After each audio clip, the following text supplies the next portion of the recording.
하나님 말씀 시편 126편입니다.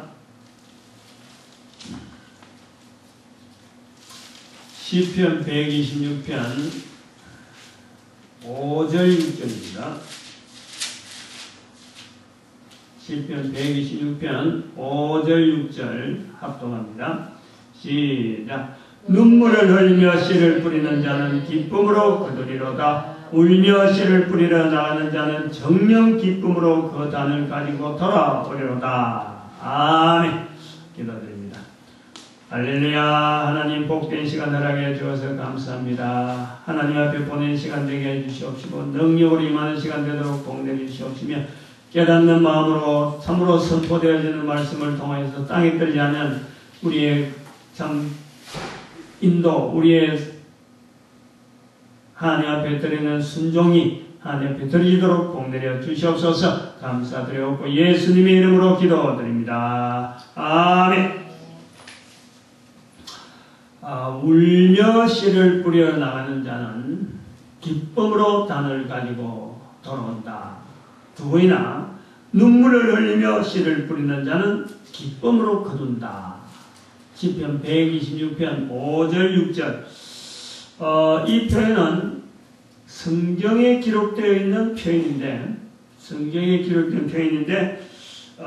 뭐 기독교 신앙을 내세웠든지 또 전혀 기독교 신앙이 아닌 자라 하더라도 모든 사람들이 공통적으로 이걸 표현할 수 있는, 또 그렇게 사용을 하고 있는 거죠. 공감을 하는 표현이다. 모든 사람이 공감을 하는 표현이다. 성경에 기록되어 있음에도 불구하고 70억의 인구가 성경을 전혀 읽지도 않고 성경이라고 하면 아주 막 파다닥하고 하는 이런 사람들조차 이 말씀을 표현하면은 다들 공감을 한다. 공감을. 성경이 있다 그래도 그 말씀 자체에 대한 말씀 자체요 표현 자체를 공감하는 그런 표현으로 우리가 받아들이고 있는 겁니다.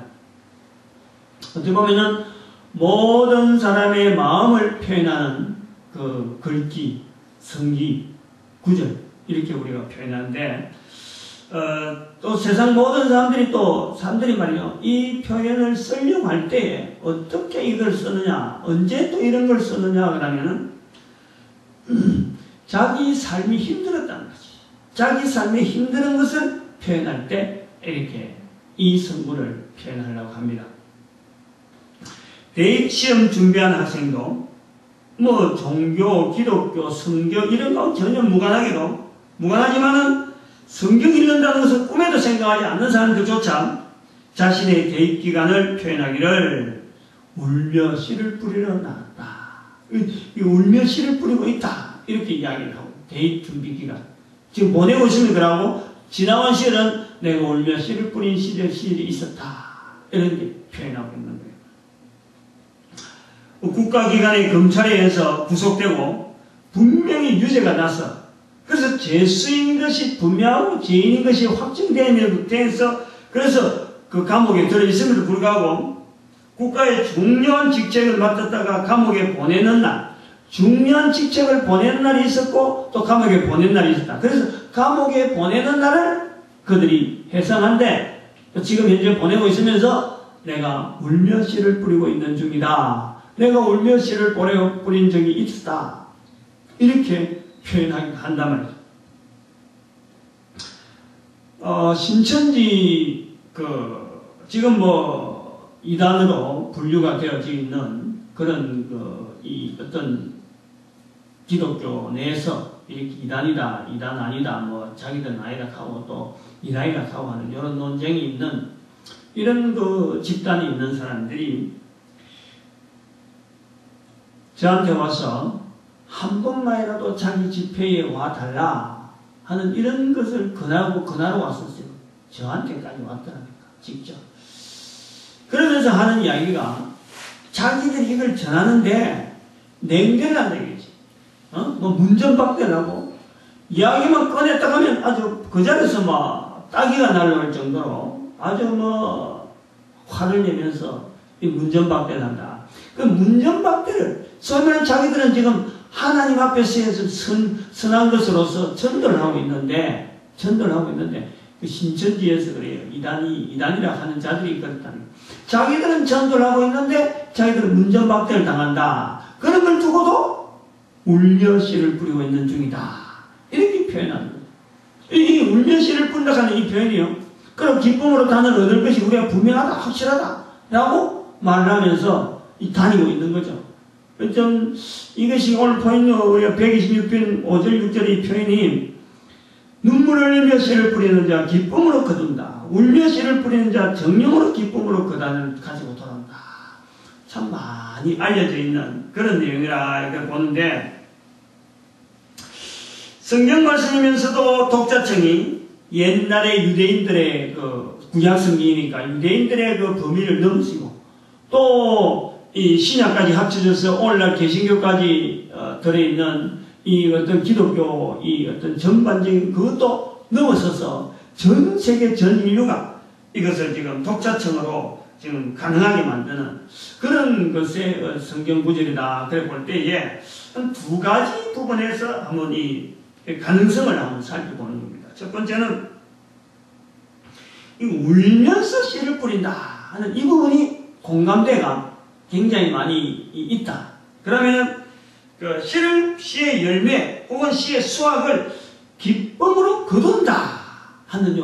뭐 울며 씨를 뿌린다 했으면은 뭐 참 계속되어지는 울며 씨를 뿌리니까 끝이 없는데 그 뒤에 기쁨으로 거둔다 하는 이 간단한 표현인데 불구하고 여기에 큰 어떤 소망이 있어가지고 아마 이 두 부분 때문에 그 어떤 이 집약된 한 사람 한 사람의 그 어떤 그 삶의 표현을 집약되게 이렇게 탁 나타낼 수 있는 참 그 성구가 되다 보니까 많은 사람들이 이것을 사용하는 그런 걸로 보아지죠. 우리가 그 살아가는 사람의 이 형태를 보면요. 사람이 이 아침에 밥 먹고 또 점심때 밥 먹고 저녁에 밥 먹고 밥 3끼 몽상 있고 2끼 몽상 있고 4끼 몽상 있고 뭐 밤잠까지 막 여러 개를 해서 먹고 또 그러고 활동을 하는 이 사람이요. 밥만 먹고 살지는 않습니다. 어느 누구든지 일이라는 거죠. 일. 밥만 먹고 그냥 뭐 화장실만 갈 것 같으면요. 이게 사는 게 아니에요. 사실은. 그렇게 해서 살아라 그러면은요. 사는 맛이 뭔 맛으로 가나.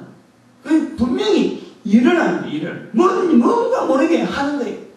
이 일을 한다라고 할 때 먹고 자고 하는 것만 아니라 분명히 뭔가 일을 한다고 할 때 그 일 속에는요. 항상 그 사람이 되어질 일에 대해서 계획을 하는 거예요.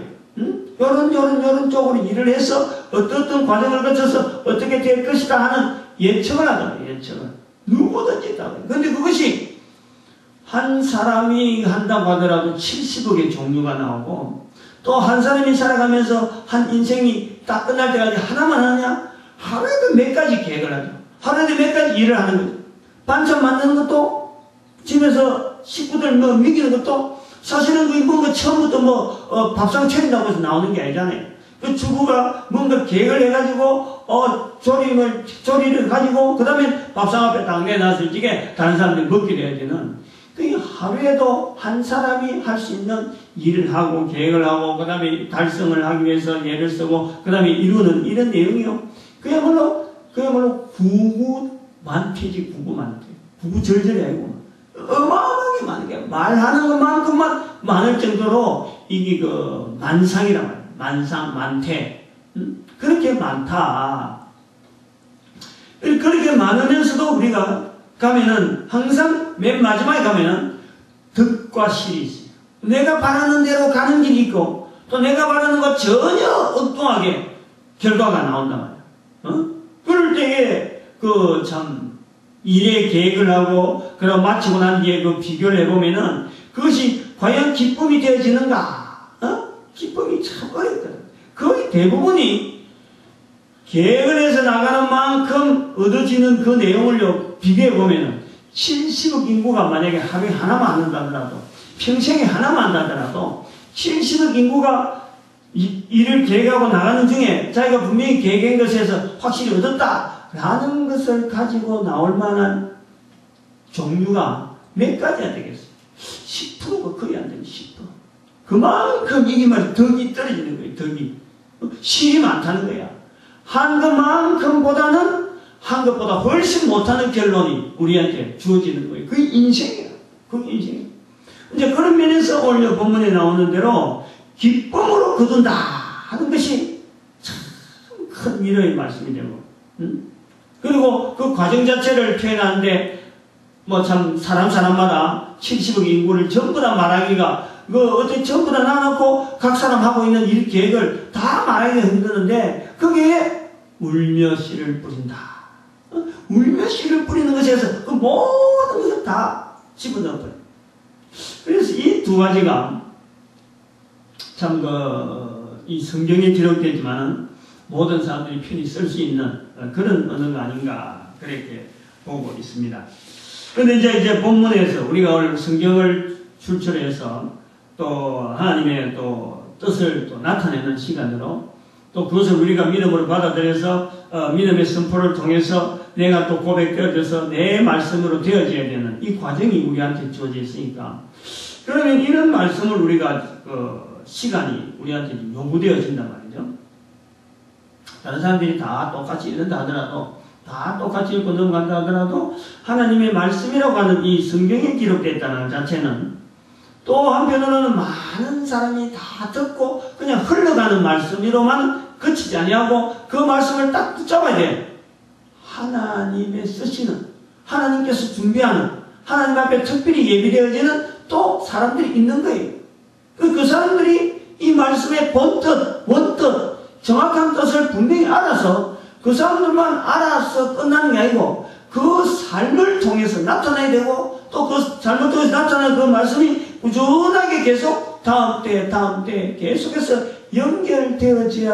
연결되어져서 이 시대마다 흘러갈 때마다 이 본뜻이 흐트리지 않도록 그 말씀을 들어야 할 사람이 있다는 거지.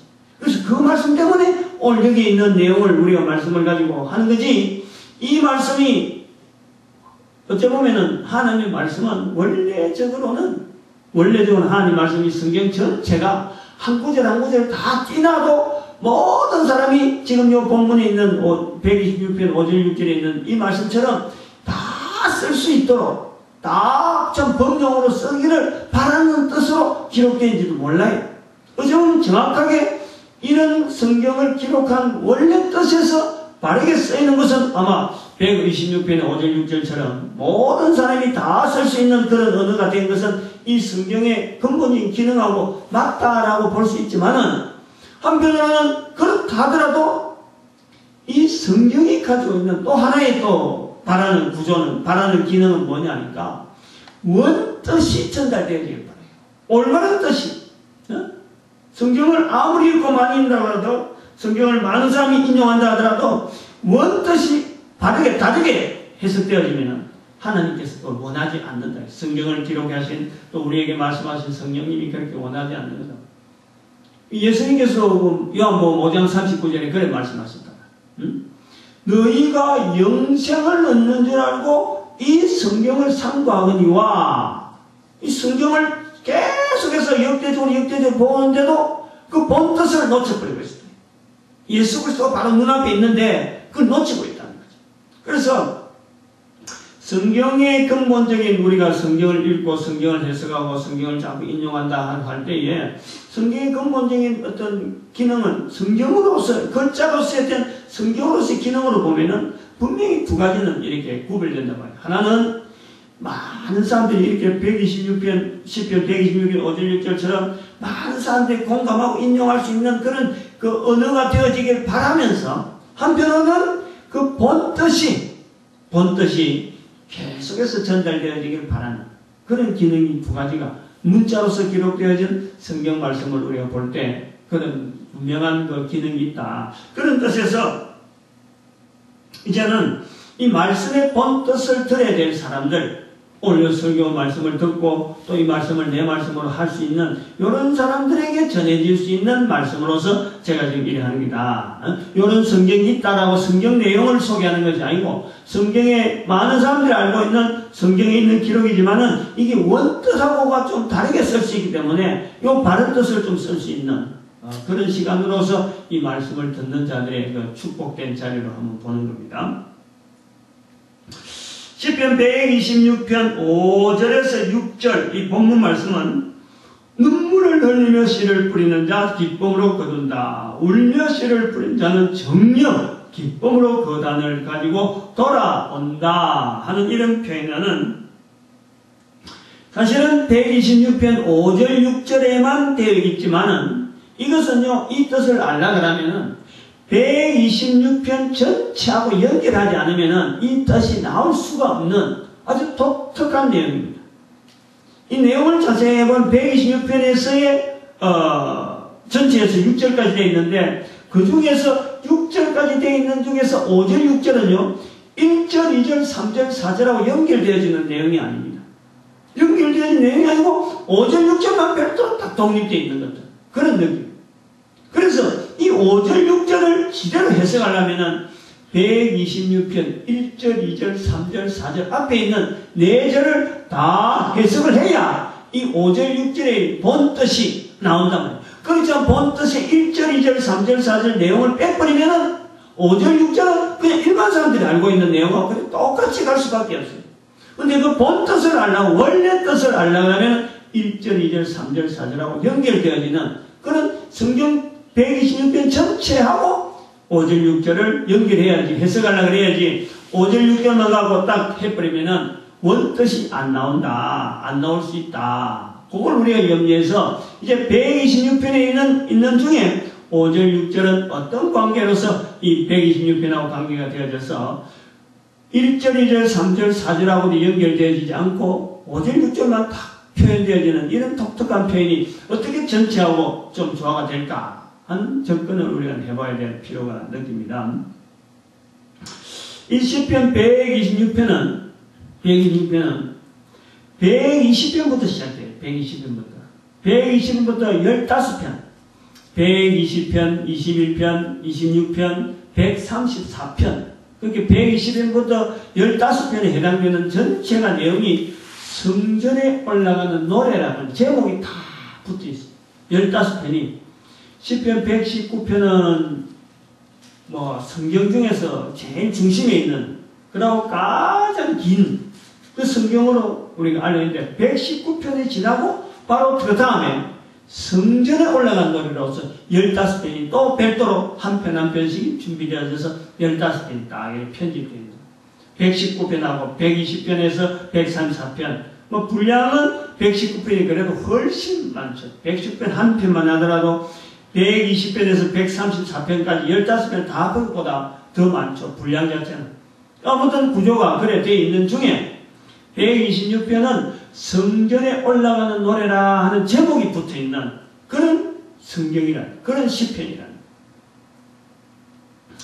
그래서 이 126편의 내용을 우리가 좀 들어가 보면은 성전에 올라가는 노래로 제목으로 붙어있는 하나의 편집되어 있는 위치에 있지만은 이 안에서 들어가 보면은 성전하고 관계되어 있는 이 성전에서 예배드린다 이런 거하고는 또 무관한 그런 내용으로 쭉 되어 있는 거예요. 성전에 예배드린다 하는 내용보다도 오히려 성전의 여호와께서 시온의 포로를 돌리실 때에 이 포로에 대한 내용 이거는 뭔지 모르지만 정치적인 영향이 있는 정치적인 변동이 있는 포로라는 것은 이건 한 국가가 멸망이 되든지 안 그러면 어떤 전쟁에서 졌을 적에 그 전쟁에 참여한 자들이 적군이 다 데려가는 포로란 말이에요. 포로. 이 정치적인 상황입니다. 근데 이런 표현을 하면서 시온의 포로를 돌리실 때에 우리가 꿈꾸는 것 같았도다 하는 이런 표현을 하고 있습니다. 그리고 2절 보니까 그때 우리 입에는 웃음이 가득하고 우리 에는 찬양이 찼도다. 열방 중에서 말하기를 여호와께서 저희를 위하여 대사를 행하셨다. 그리고 4절 보니까 여호와여 우리의 포로를 남방 시내들같이 돌리소서. 처음부터 계속해서 포로 나오면서 이제는 하나님께서 우리로 하여금 하나님께서 이스라엘 백성들 하여금 포로에서 해방시켰다 하는 이런 어떤 뉘앙스를 보여주고 있는 겁니다. 그래서 시온의 포로를 돌리실 때에 자기들이 포로됐다는 게 아니고 포로로 있다가 회방되어진 것을 여기서 우리가 표현하고 있는 그것을 우리가 볼 수 있는데 거기에서 나오는 것이 시온의 포로라 하는 것이 시온의 포로. 시온의 포로됐던 것을 이제는 시온의 포로 상태를 벗어나겠다 하는 이런 뜻이 있다 보니까 아마 이것이 성전에 올라가는 노래 속에 들어갈 수 있는 어떤 계기가 되지 않느냐 보고 있는 겁니다. 그래서 그 시온이 뭐냐? 시온이 즉 이스라엘 백성들이 가장 즐기는 예루살렘 성이라고도 하고 또 한편으로는 아까 장차 오게 될 새 나라와 새 땅에 대해서 이스라엘 백성들이 그렇게 그리고 그리는 가장 완벽한 한 도성으로서 시온이라 하는 이름을 붙이는 그래서 그 이스라엘 백성들에게 시온이라 그러면은 늘 기리는 꿈에 그리는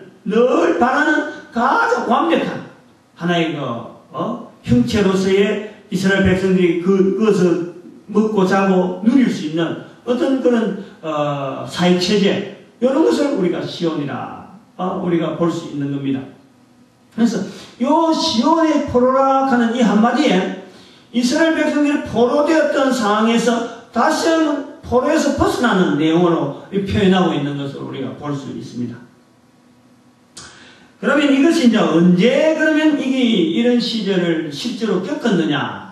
이스라엘 백성들이 실제적으로 이런 시온의 포로를 돌리실 때라고 말을 할 때가 언제였느냐라고 할 때 이것은 이스라엘 백성들이 참 바라던 그 역사 바벨론에 포로되어 갔을 때 바벨론에 포로되어 갔을 때를 자기들 하여금 시온의 포로 기간이라 그래 볼 수 있고 그 바벨론에서 70년에 포로되어 갔을 때 70년에 721년에 포로되어 갔다가 586년에 그 다시 이제 돌아오는 그 역사 그런 그 이스라엘 백성들이 포로되어 오던 그 시절을 우리가 한 70년이나 세월을 우리가 두고 보는데 721년하고 580년은 그건 다른 겁니다.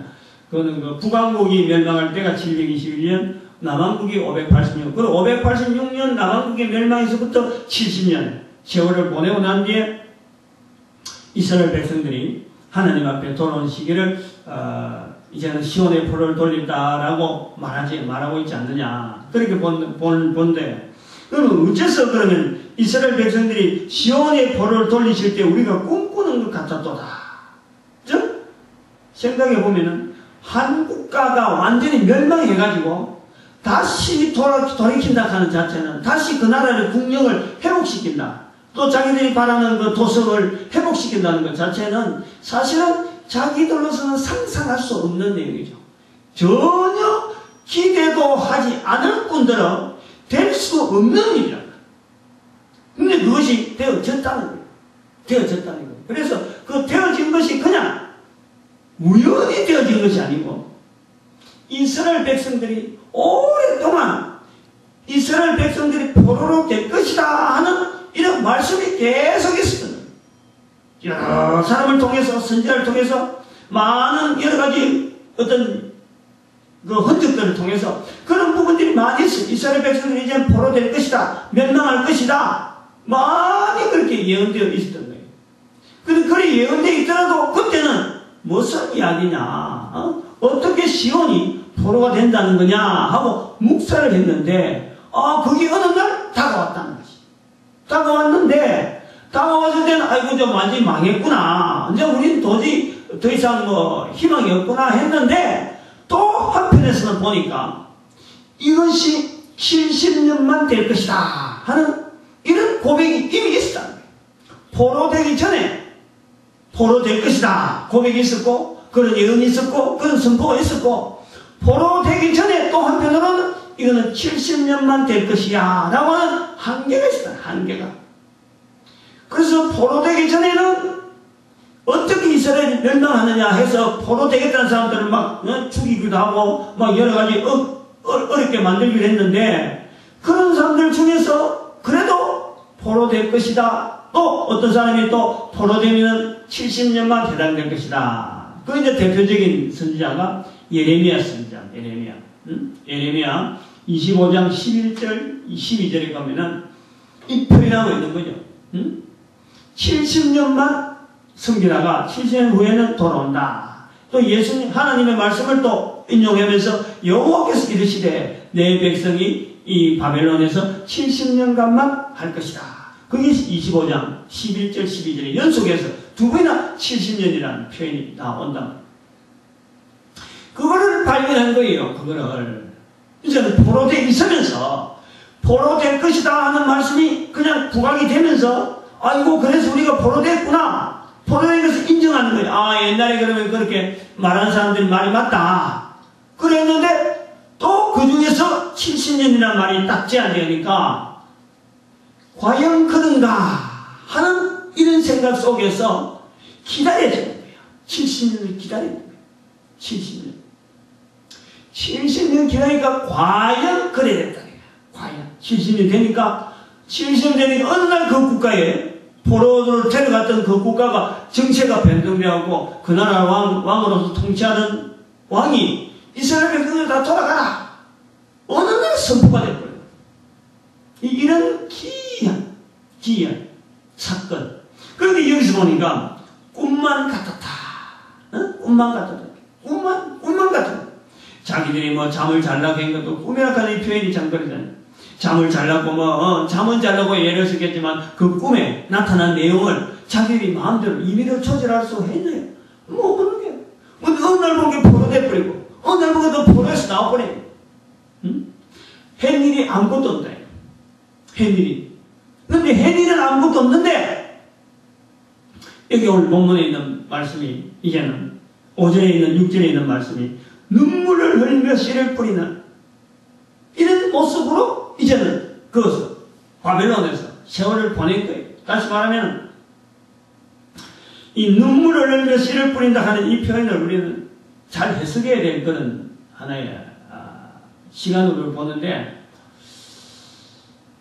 방금 말한 이 바벨론에서의 포로의 형상을 우리가 자세히 보면은 바벨론에 포로되기 전에 이스라엘 백성들의 주 생산, 먹는 그 생업이 뭐냐면은 이 사람들은 농사보담도 목축업입니다. 목축업. 이스라엘 백성들의 주로 어떤 산업이라 하면은 목축업이에요. 목축업인데 정착하면서 이스라엘에 정착을 하면서 나름대로 익힌 것이 농사 짓는 걸 익힙니다. 그러니까 농사 지을 줄은 안다 이 말이에요. 농사 지을 줄. 바벨론은 포로 가니까 목축업은 완전히 할 수 없는 거죠. 완전히 목축업은 자기들의 목축업이라는 것은 있을 수 없는 거예요. 그러니까 옛날에는 목축업을 하면서 농사 지으면서 병행하면서 그래도 자기들이 들어가야 될 그러면 목축업에 대한 그 기대를 늘 바라보고 그러면서 그 목축업을 통해서 양을 기르면서 하나님 앞에 나오는 양을 기른다 하는 그 자부심이 있는 거예요. 그래서 주는 목축업인데 부는 먹고 사는 여러 양식은 조달하는 그 과정 중에 하나가 또 양식을 기르는 또 생산하는 이 농사를 병행을 했단 말이에요. 그런데 이스라엘 백성들이 포로 잡혀가니까 목축업은 손도 못 대는 거예요. 그 목축업을 손 못 대니까 사실은 생업 자체에서 큰 공황을 느끼는 거예요. 자기들이 하나님 앞에 드리기 위해서 양을 기를 때도 이건 하나님 앞에 드리는 양이다 해서 얼마나 정성스럽게 양과 더불어서 자기 집에서도 막 양을 기르고 양 기르는 거하고 끊이지 않는 양과 더불어서 생활하는 자체를 끊이지 않는 저기들의 생활 그 자체가 바로 하나님 앞에 돌아가는 성전에서 생활하고 늘 연결되어 있었는데 이것이 없고 이제는 완전히 농사 지어야만이 살아갈 수밖에 없으니까 농사 지어야만이 살아갈 수 없으니까 농사 짓는 것 자체가 이게 이제 하나의 고통이란 말이야. 고통. 여기서 우리가 이 눈물을 흘리며 씨를 뿌린다 하는 이 말씀의 뜻을 우리가 알아야 되는 거죠. 이 내용은 씨를 뿌린다는 것은 농사입니다. 농사. 이스라엘 백성들에게는 앞에 적어놔도 1절, 2절, 3절, 4절하고는 전혀 관계없는 씨를 뿌리는 것 자체만 보면요. 왜 여기에 씨를 뿌린다는 것이 나와야 되는지를 모르는 거죠. 백성들이 바벨론 포로로 가서 씨를 뿌리는 것 자체는 먹고 살기 위해서 씨를 뿌리는데 단순하게 먹고 살기 위해서 뿌리는 게 아니고 마지 못해서 지금 씨를 뿌리는 모습이란 말이에요. 울며 씨를 뿌린다. 울며 씨를 뿌린다는 것은 두 가지 우리가 볼 수 있잖아요.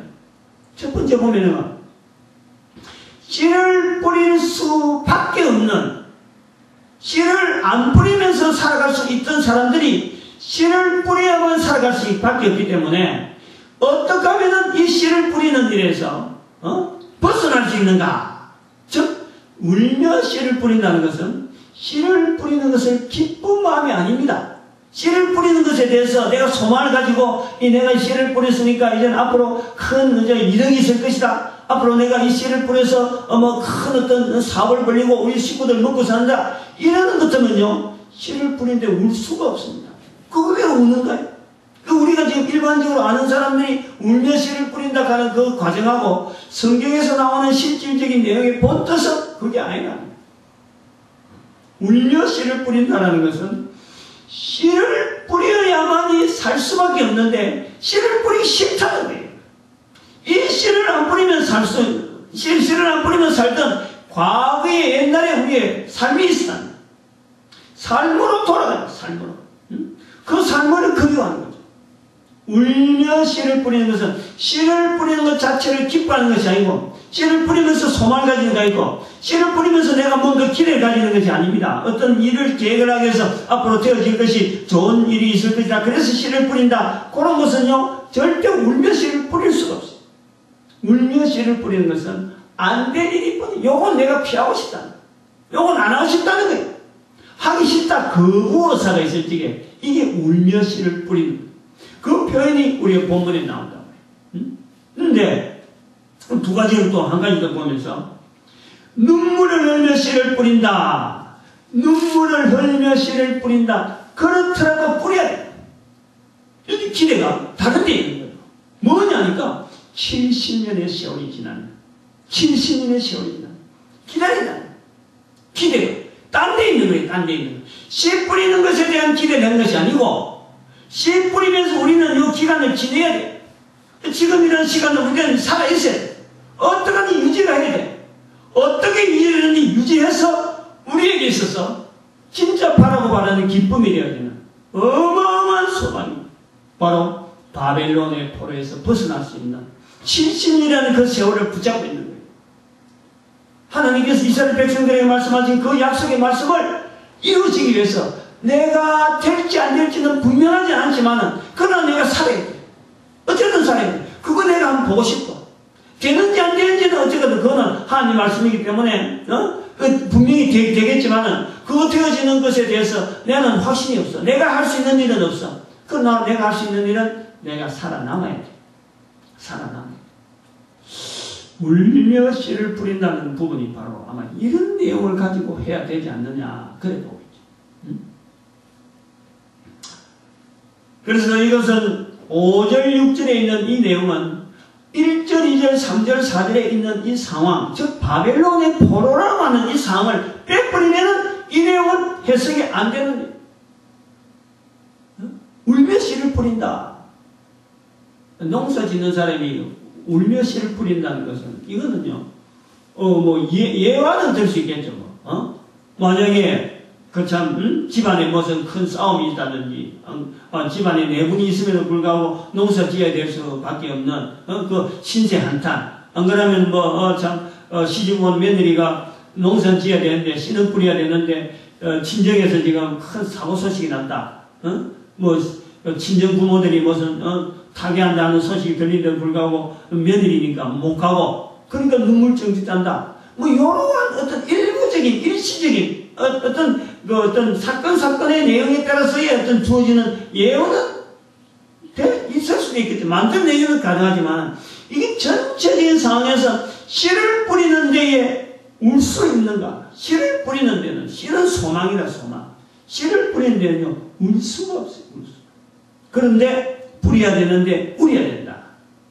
이거는 어떤 마지못하면서도 그러나 그건 꼭 해야 되는. 울면서도 해야 되는. 울면서도 살기 위해서 우리가 살아남아야 하는 어떤 분명한 목표의식이 있고 할 때에 울며 씨를 뿌려야 된다라고 하는 게 되지 않겠느냐. 그러면 우리가 기존에 알고 있는 뭐 사람들이 좀 고난당한다고 해서 자기가 당하는 고난당한다고 해서 자기의 고난을 어떤 설명하기 위해서 자기의 고난을 미화하기 위해서 표현하는 이런 모든 표현은 잘못된 표현으로 우리는 분명히 이야기할 수 있어야 되는 것이 이 성경 말씀의 근이라고. 하나님의 말씀이 기록되어 있는데 사람들이 그렇게 막 쓴다고 해서 같이 동들어 쓸 수는 없는 거예요. 그것은 알아야 될 몇몇 사람들의 필요한 자세죠. 다른 사람들이 그걸 쓴다고 해서 나도 그럼 같이 그 사람들이 그걸 쓰니까 성경에 있는 말씀이 본 뜻은 안 하고 그 사람들이 쓰고자 하는 뜻대로 그냥 써버린 대로 팽개치준다? 그거는 우리가 올바르게 성경 말씀을 아는 자로서 그런 데 있을 수가 없는 거예요. 그 원뜻이 그래서 필요하다는 거예요. 그래서 여기에는 이제 씨를 뿌린다라고 할 때 지금 현재는 옛날에는 자기들이 있었던 시온의 포로로 있을 적에 좀 울며 씨를 뿌리는 모습으로 있었는데 이제는 기쁨으로 거두는 모습으로서 이제는 과연 하나님 앞에서 이제 이스라엘 백성들이 돌아와가지고 자기들이 하나님 앞에서 장소를 정해서 또 신앙하는 모습을 이스라엘 백성들이 그동안의 역사 속에서 있었던 이스라엘 백성들이 하나님 앞에 드리는 그 모습을 찾아서 예배 드리는 그 모습 이제는 현재가 된 거예요. 현재. 그러니까 옛날에는 울며 씨를 뿌리는 모습이 있었고 지금은 기쁨으로 지금 그걸 누리는 때가 있는 거예요. 그러니까 이 말씀이 현재적이에요. 현재적이에요. 기쁨의 시간을 보내는 중에 시온의 포로를 돌리실 때에 자기들은 꿈을 꾸는 것 같이 그 사건을 바라봤고 그런 속에서 이제 자기들이 이제 지금 현재 하나님 앞에서 예배드리는 올바른 생활을 하게 되니까 성전에 올라가는 자세가 되다 보니까 이제는 성전에 올라가면서 떳떳하고 참 당당하잖아요. 이 기쁨을 누리는 시간이 된 거예요. 그래서 회상하는 거예요. 회상. 자기들이 옛날에 바벨론 시대에 있었던 그 시간을 우리가 울며 씨를 뿌리는 그 시간이 있었는데 그 시간이 있었지. 그런 자세로서 이스라엘 백성들이 바벨론에서 포로로 지낸 모습 자체를 하나의 꼭 먹고 살아야 되는 그 과정을 하나 딱 이야기하면서 씨를 뿌리는 과정, 씨를 뿌리는 과정을 이야기하면서 이제는 그때 우리가 씨를 뿌리더라도 참 우리가 고통 속에서 씨를 뿌렸다. 뭔지 모르는 어떤 살아가기 위해서 씨를 뿌려서 곡식을 통해서 계속해서 먹어야 되는 그런 살아있지만은 그럼 우리는 현재 70년 지나는 그 시기를 바라보고 지나오니까 마침내 우리에게 이렇게 기쁨이 있었다 하는 어떤 소망에 대한 어떤 자기들의 믿음에 대한 분명한 지금 흔적을 누리고 있는 것으로 이 우리가 시편 126편 5절 6절을 보게 되는 겁니다. 이제 이런 내용이 이제 성경을 하나의 해석하는 여기까지 지금 오는 거 아닙니까? 여기까지 성경 시편 126편 5절 6절을 지금 이렇게 해석했습니다. 이 내용을 저는 우리가 지어야 될 자세가 있다. 이렇게 해석했으니까 그럼 어쨌다는 거예요? 내하고 적용이 돼. 내 말씀으로 이 말씀이 와닿아요. 그래서 우리가 이 말씀을 받는 자세로서의 또 몇 가지 체크해야 될 부분이 있다. 다시 말하면 선포된 상황에 있는 이 성경 말씀 다른 사람들이 막 쓰고 있다고 해서 그 말씀하고 비춰서 이 원뜻이 이렇다. 원뜻대로 우리가 성경을 다시 봐야 된다 했는데 그럼 성경의 말씀의 전체적인 내용은 요런 내용의 상황이면서 요런 내용이 원뜻이다. 해석이라고. 근데 그 해석을 갖고 끝내버리면 알았다 그러면 그 성경 정도는 알은 정도로 성경 말씀이 그런 게 있다 이런 정도면요. 그 성경이 아까도 말했지만 기록되어야 될 이유가 없습니다. 성경은 분명히 이 기록되어 있지만은 이 성경에 기록된 내용을 통해서 많은 사람들에게 알려야 되는 많은 사람들에게 또 적용되어야 될 부분도 있었고 그러니까 다 퍼져야 돼. 퍼지는 과정이 반드시 본 뜻을 아는 자로 하여금 삶의 변화가 있습니다. 말씀을 통해서 내가 변해져야 됩니다. 또 이 말씀을 통해서 하나님의 말씀을 통해서, 성경 말씀을 통해서 내 모습, 내 삶의 여러 가지가 어떤 성경이 선포되더라도 그 성경 말씀을 통해서 내 변화된 생활이 반드시 따라와야 되고, 그럼 두 번째는 이 말씀을 통해서 말씀의 근본이 되어지는 성경을 삼가하거니와 그 성경을 보고 내게 대해 증거한다. 예수 그리스도를 어떻게 나타낼 것인가? 하나님을 어떻게 나타낼 건가?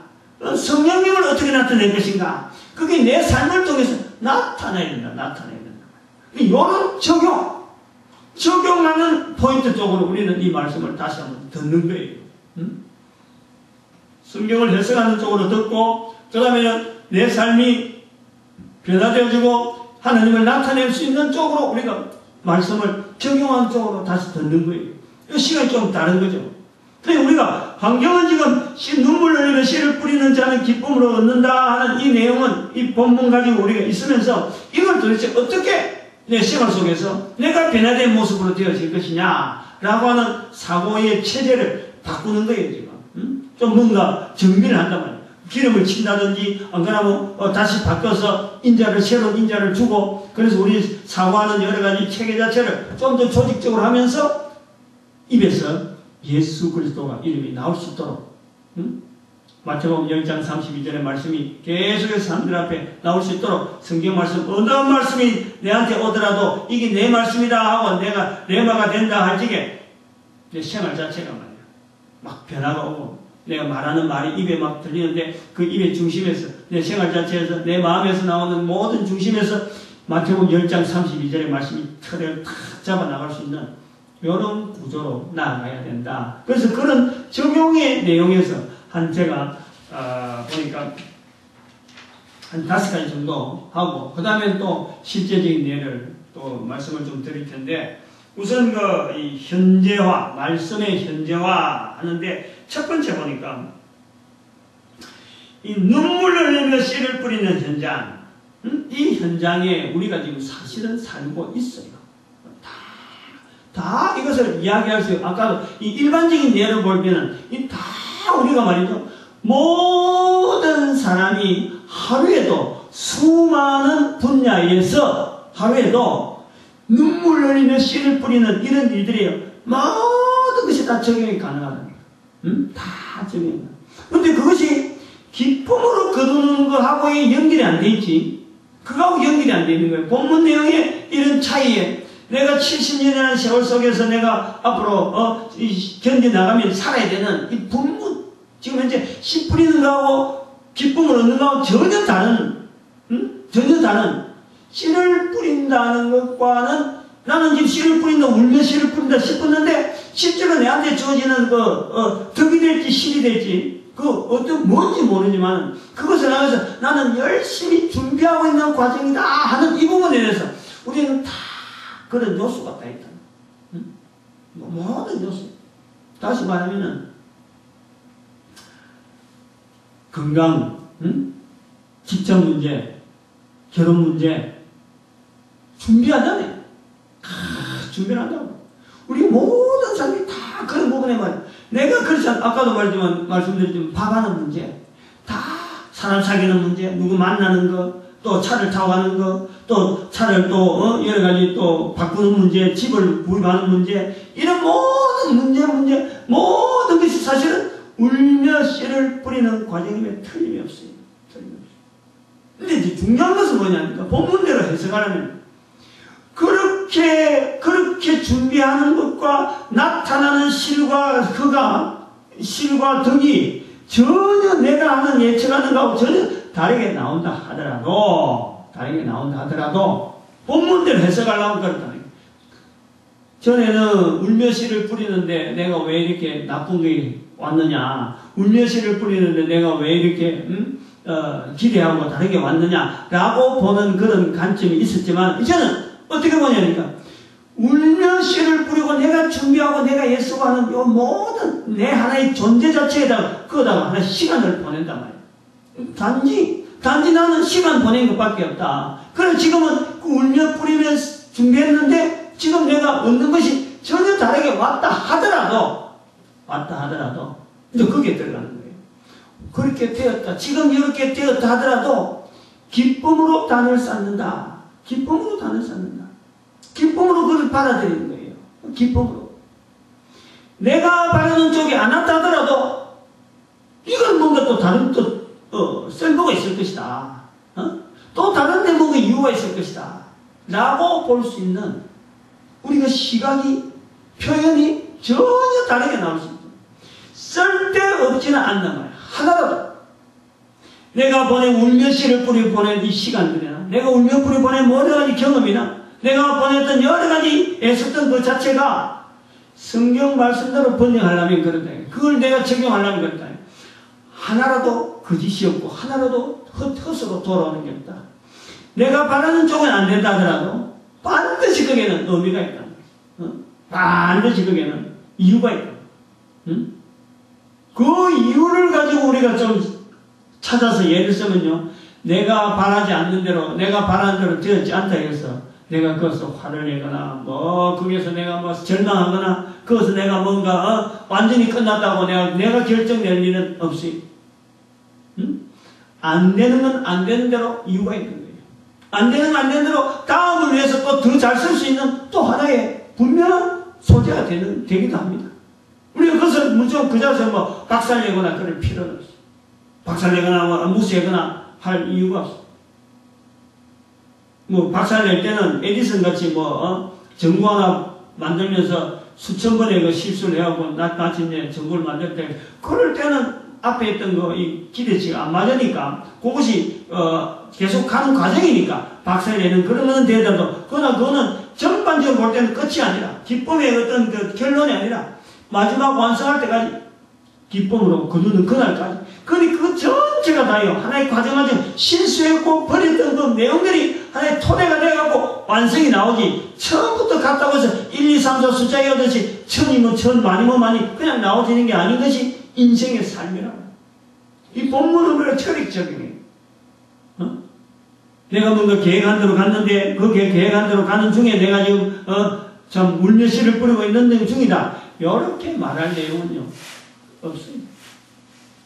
오히려 결론이 나가 있는 중에 나쁜 결론이 나가 있다, 처음에 기대한 것보다 나쁜 결론이 나가 있다 하더라도 내가 눈물 흘며 뿌린 이 씨앗이, 씨가 지금의 이런 모양으로 나온 것은, 이것은 우리에게 기쁨을 주시기 위한 하나의 섭리일 수가 있다. 이렇게 받아들일 수 있다는 본문이 이제 적용 부분이다, 그 말이죠. 두 번째 또 우리가 볼 수 있는 것은,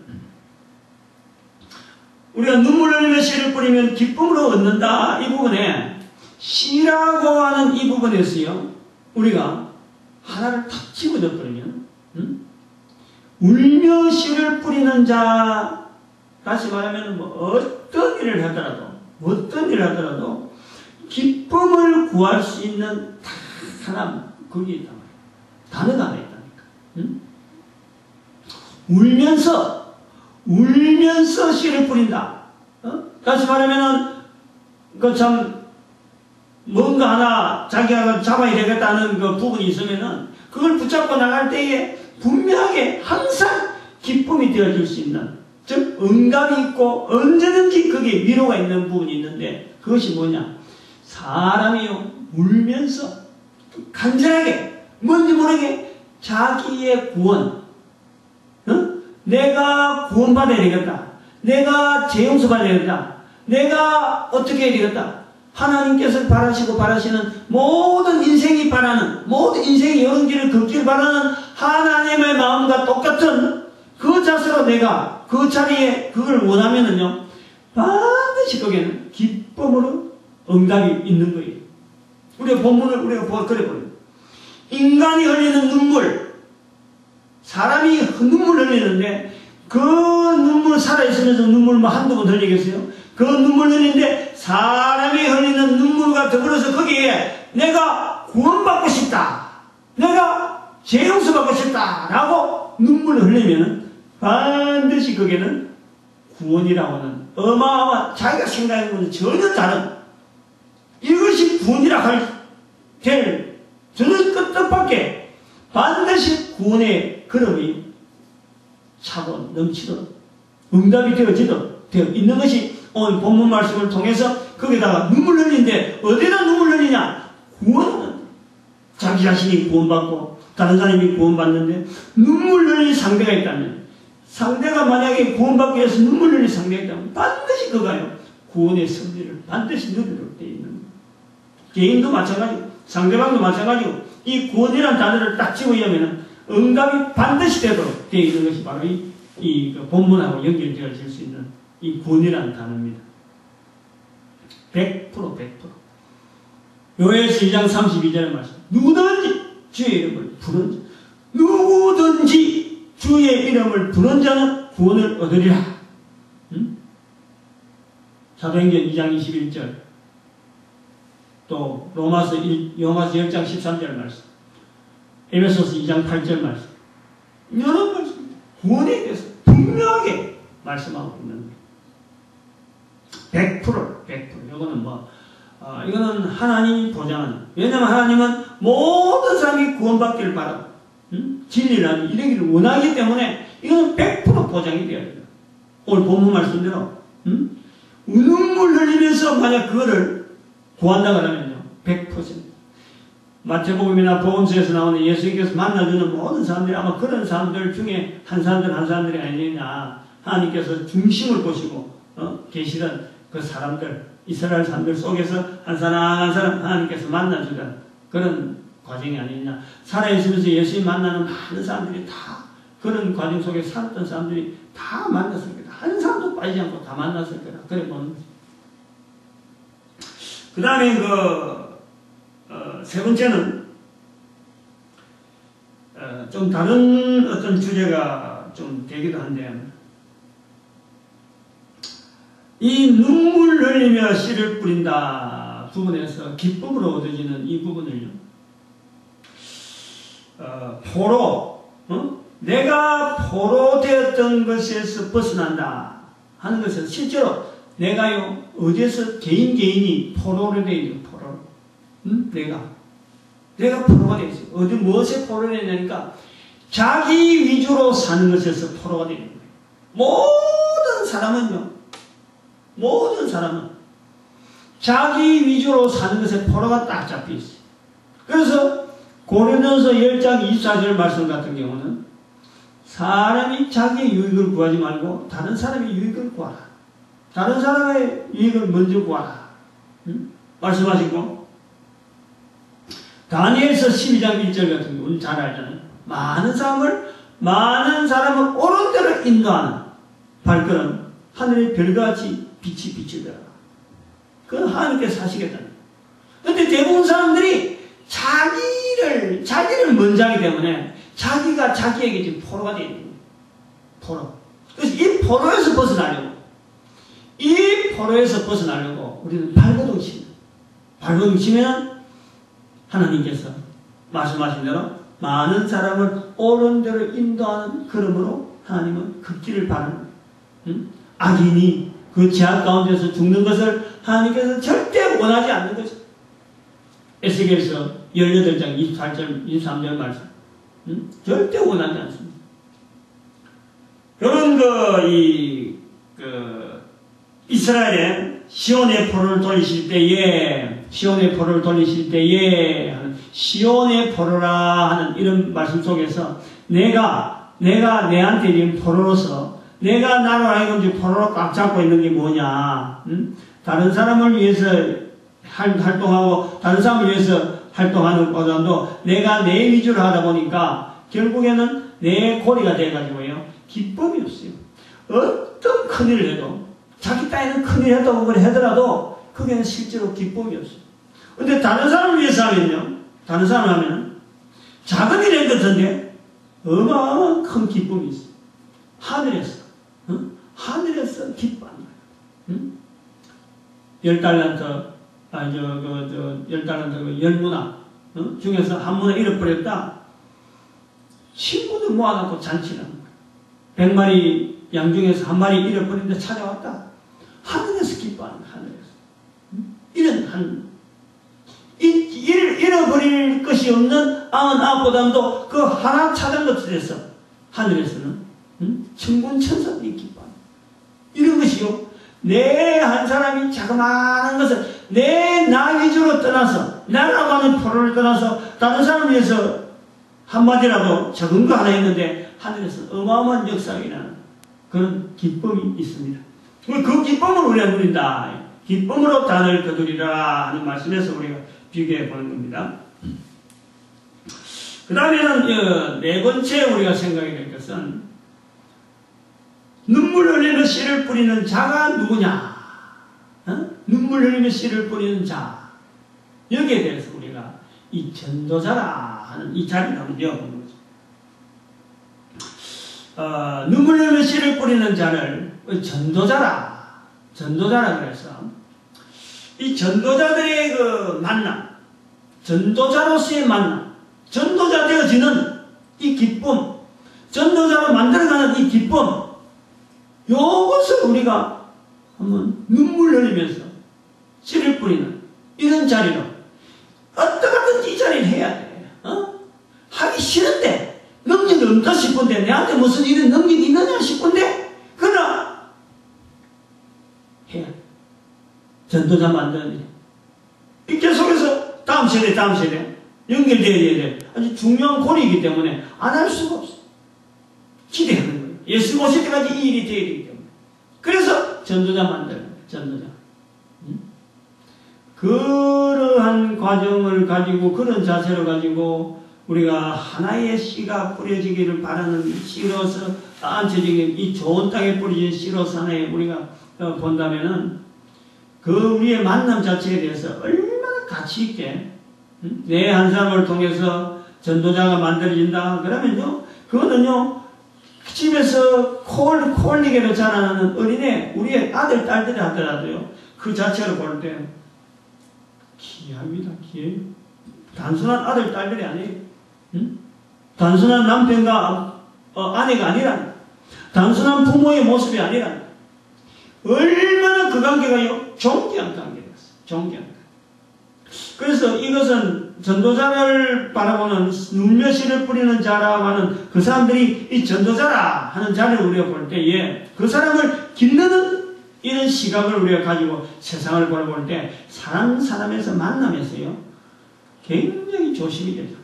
오늘 이 사람과 나와의 대화 속에서 이런 말들이 주고받는데 이게 도대체 어떤 식으로 내가 대응을 해야 되고 어떻게 해야 될까 굉장히 조심스럽고 입에서 나온 말이 아주 참 정갈된 말로서 하게 되어지죠. 그래서 언어에 대한 이 어떤 자갈물림, 언어를 제어할 수 있는 그런 어떤 관계. 하지만 전도자는 자체가 계속 입으로 말하는데 내가 만나는 사람이 전도자가 될 수 있다 하는 가정을 우리가 가지고 있으면요. 얼마나 참 좋은 언어를 쓰려고. 그래서 그 언어를 통해서 상대방에게 심겨줘서 그 사람이 다시 전도자 되어지는데 내가 말한 것이 하나의 도구가 될 수 있도록 하려고 하니까 이 말이 얼마나 정갈된 언어가 나오겠느냐. 그걸 우리가 살피고 합니다. 그 다음에 또 하나 볼 수 있는 것은 이 기쁨이라 할 때 우리 인간이 누릴 수 있는 기쁨은요 최종적으로 하나밖에 없어요. 하나밖에 없어요. 아까도 오직 눈물 흘리는 이런 참 이 구원에 대한 눈물 빨기가 어떻게 하지만 우리가 인간이 기쁨을 얻는다 하면요 실제로 이 구원에 대한 실제로 눈으로 보이는 내가 구원을 받았다, 내가 구원에 대한 확신한다 이 식물이 되어지는 천국밖에 없어요. 천국을 누리는 것에서 우리가 진정한 기쁨을 그들에게 보여줘요. 천국. 전도서 2장 24절에 말씀하십니다. 전도서 2장 24절에 사람이 먹고 마시며 수고하는 가운데 심령으로 낙을 누리는 것보다 나은 것이 없나니 심령으로 낙을 누린다. 이게 바로 천국이에요. 이게 바로 죄용서랍니다. 죄용서의 삶이 내 삶 속에서요 그대로 드러나요. 그대로. 요 기쁨을요 우리는 누려야 돼요. 울며 씨를 뿌리는 자 기쁨으로 거둔다. 기쁨으로 거둔다. 요 기쁨으로 거두는 근본적인 부분에서 우리는 이 천국에 대한 이 자세를 늘 나타내야 되고 늘 다른 사람에게 적용해야 되고 자꾸 내 입에서 자꾸 나와야 돼요.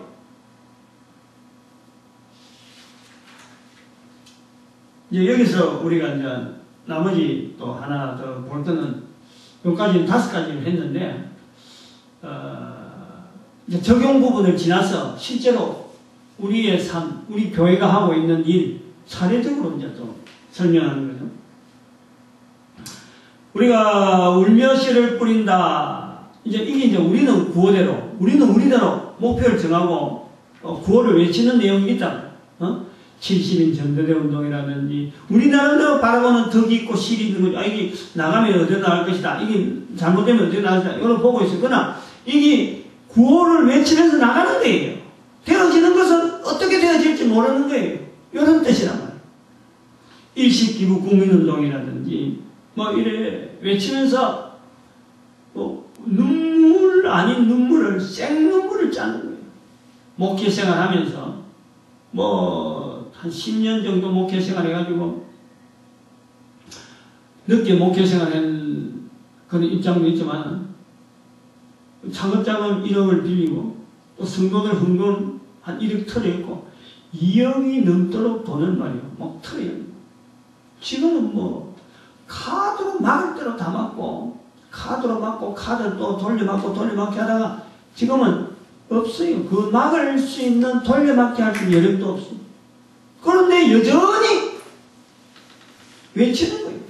일식기부운동, 70인 전도운동 외치는 거예요. 이런 것이 울며 씨를 뿌리는 거하고 유사하지 않겠느냐. 사례적으로 하는 것이 딱 요거다. 이렇게는 볼 수 없는 거예요. 모든 사람이 다 그런 거 가능하기 때문에 우리가 실제로 하고 있는 일 중에서도 여기 울며 씨를 뿌리는 내용이 있다. 그런 것을 말씀하고 있는 겁니다. 수입이 제로입니다. 제로. 인터넷을 통해서 쇼핑몰도 해보려고 막 이래 했었는데 뭐 그게 하루아침에 되는 게 아니잖아요. 될 것 같다 하면서도 안 되는 게 지금 이런데. 그런데 지난주부터 뜻밖의 지난주 화요일 날인가요? 그때부터 뜻밖의 수입이 생길 수 있는 이래 참 엘리야에게 손바닥만한 구름 조각 지금 큰 폭풍이 오는데 손바닥만한 구름 조각이 보이듯이 지금 구름 조각이 보이는 역사가 됩니다. 지난 주간에 딱 그랬어요. 그동안 노예에다가 뭐 청원도 올리고 여러 번 했어요. 근데 미자립교회 시청해갖고 서류가 속달로 등기로 탁 안 통왔더라. 응?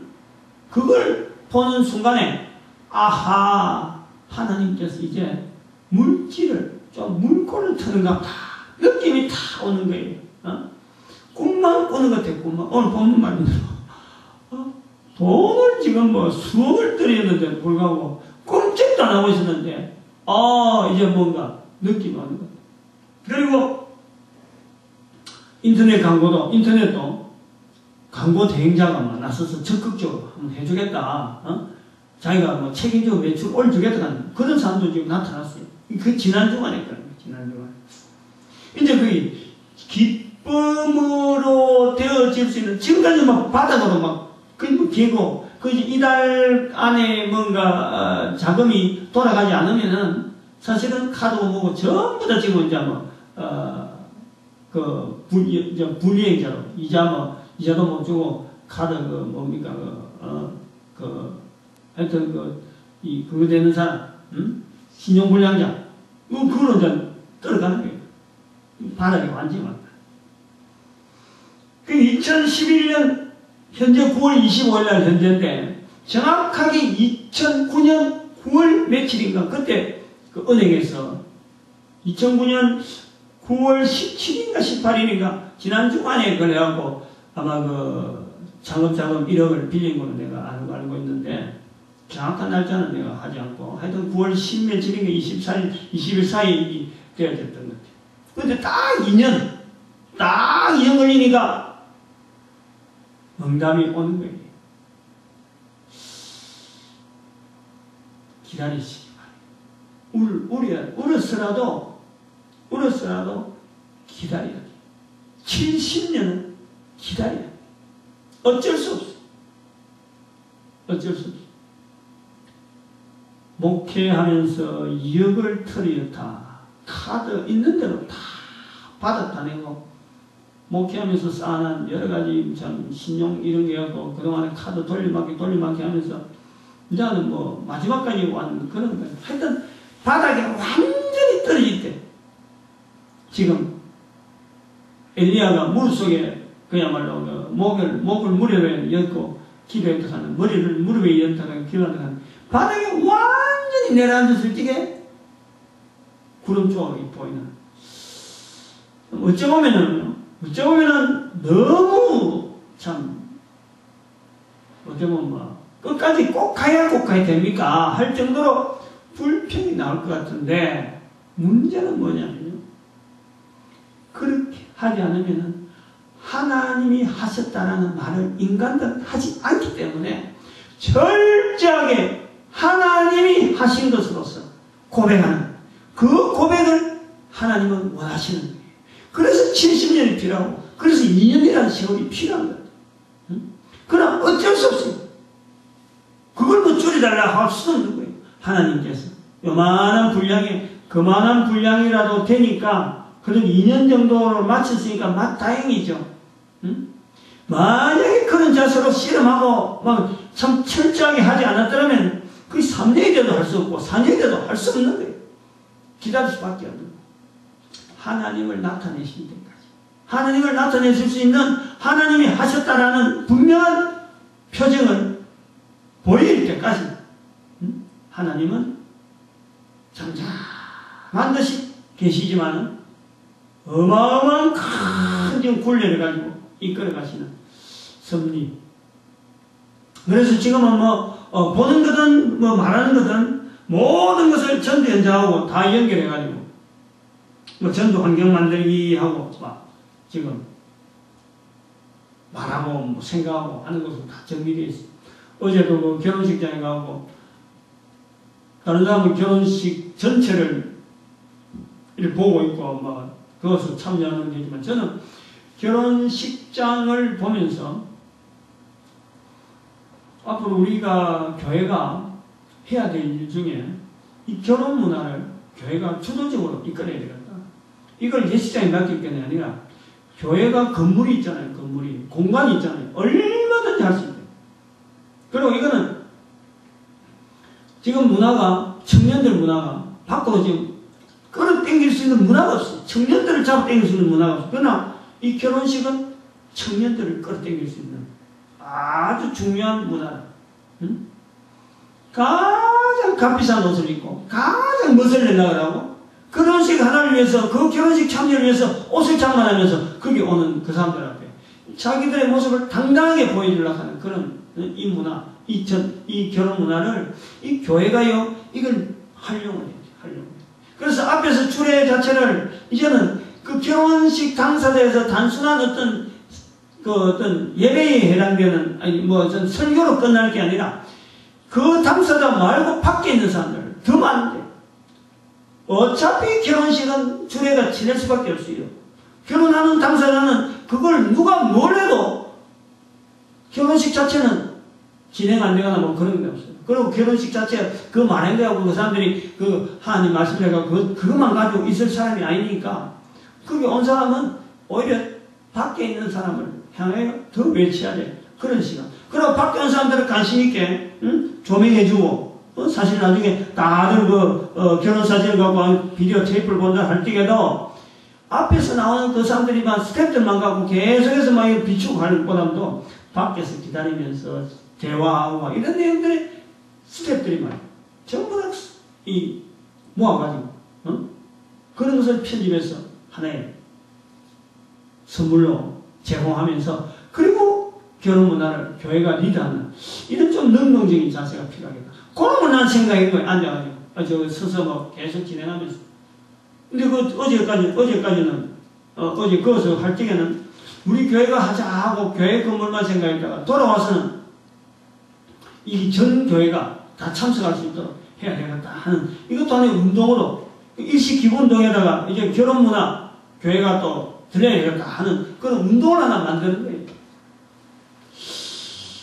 요런 것이 이런 것이 눈에서 눈물은 안 흘리지만은 참 하나님께서 흘리시는 한 인간을 바라보면서 눈물 흘리는 나가 있는 자식 돌아오기를 기다리는 그 아버지의 마음을 우리가 대신 성령의 탄식으로 탄식하는 그런 고백이 나올 수 있지 않느냐. 그래서 결국 울며 씨를 뿌리는 자 기쁨으로 거둔다라는 것은요, 개인의 인간의 여러 가지 행위에서 나타나는 것이 되지만 알고 보면은 하나님께서 지금 한 인간을 위해서 눈물 흘리며 지금도 씨를 뿌리고 계시는 하나님의 섭리, 그게 동참하는 하나의 인간으로서 우리 인간들에게 기쁨을 주시는 하나님의 섭리로 보면서 이 본문 말씀을 해석을 합니다. 이게 수정들은 귀한 일꾼들을 풍성하기를 간절히 바라고 큰 복 받기를 간절히 바랍니다. 기도드립니다.